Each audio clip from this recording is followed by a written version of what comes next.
Hello दोस्तों, आज मैं फिर एक बार लेकर आई हूँ फिल्मों की दुनिया के किस्से जो बनते हैं जिंदगी के हिस्से।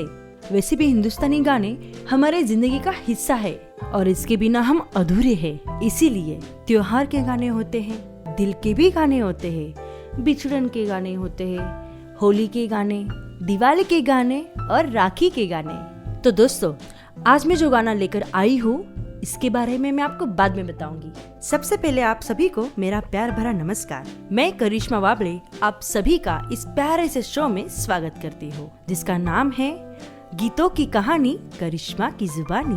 तो चलिए दोस्तों, शुरू करते हैं अपने यादों के एक नए सफर को। सबसे पहले तो ये जानना जरूरी है कि अपने जमाने के मशहूर डायरेक्टर हुआ करते थे देवेंद्र गोयल जी, और वे म्यूजिक डायरेक्टर रवि जी के बड़े ही अच्छे मित्र हुआ करते थे।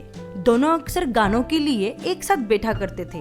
फिल्म करे या ना करे, पर रवि अपने गानों के लिए उनके साथ डिस्कशन हमेशा किया करते थे, क्योंकि देवेंद्र गोयल जी की संगीत की पकड़ अच्छी खासी ठीक हुआ करती थी। जिंदगी में एक ऐसा दोस्त जिसके साथ आप काम की बातें कर सके, ऐसा दोस्त तो कम ही मिलता है, और रवि जी के साथ देवेंद्र जी एक ऐसे ही दोस्त हुआ करते थे।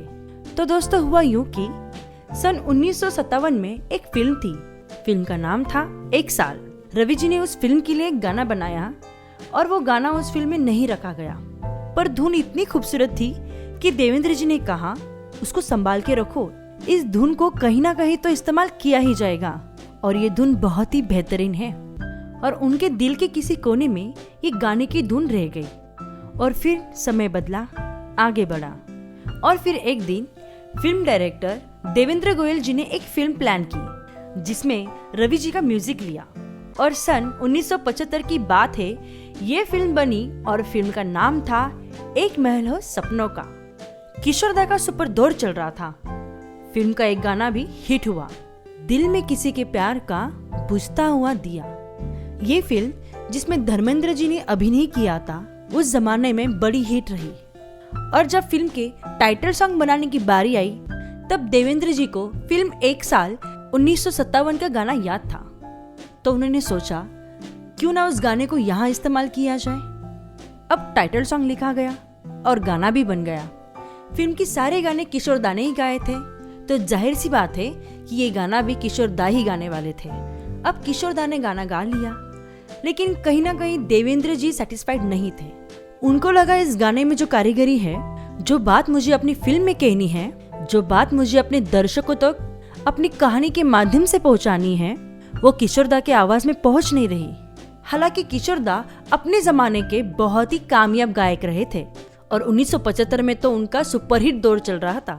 लेकिन कई बार ऐसा होता है कि डायरेक्टर के मन में एक बात बैठ जाती है, अटक जाती है, खटक जाती है, और देवेंद्र जी के मन में भी ये बात खटकी।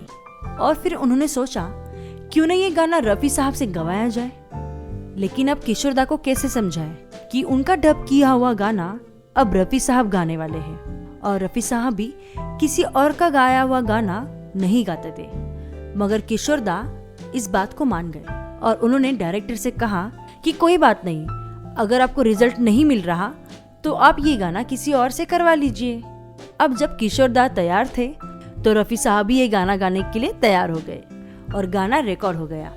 1957 का गाना जो 1975 के फिल्म में आता है, ये गाना जो तकरीबन 18 साल का सफर तय करता है, वो भी एक फिल्म के बिना, और 18 साल के बाद 2 सिंगर से गाना गवाया जाता है। और ये गाना जो रफी साहब ने गाया वो बहुत ही बड़ा सुपर डुपर हिट रहा, और ये गाना था एक महल हो सपनों का। देवेंद्र गोयल जी के द्वारा निर्देशित सन 1975 की फिल्म जिसका नाम है एक महल हो सपनों का। रवि जी का संगीत और साथ ही रफी साहब और लता मंगेशकर जी की मखमली आवाज, साहिर लुधियानवी जी के बोल, रफी साहब की आवाज ने इस गाने को तो 4 चांद ही लगा दिए। धर्मेंद्र और शर्मिला टैगोर जी के बेहतरीन अदाकारी से इस गाने में रौनक आ गई। तो दोस्तों, ये थी आज के एपिसोड की कहानी। तो मिलते हैं अगले एपिसोड में एक नए किस्से के साथ, एक नई कहानी के साथ। तब तक आप सभी लोग अपने सपनों के महल में रहकर इस गीत का आनंद उठाइए। तो दोस्तों, आपको हमारा ये एपिसोड कैसा लगा आप हमें कमेंट के द्वारा बता सकते हैं। और ऐसे ही नई नई एपिसोड्स देखने के लिए हमारे इस चैनल को सब्सक्राइब कीजिए जिसका नाम है करिश्मा हिट्स।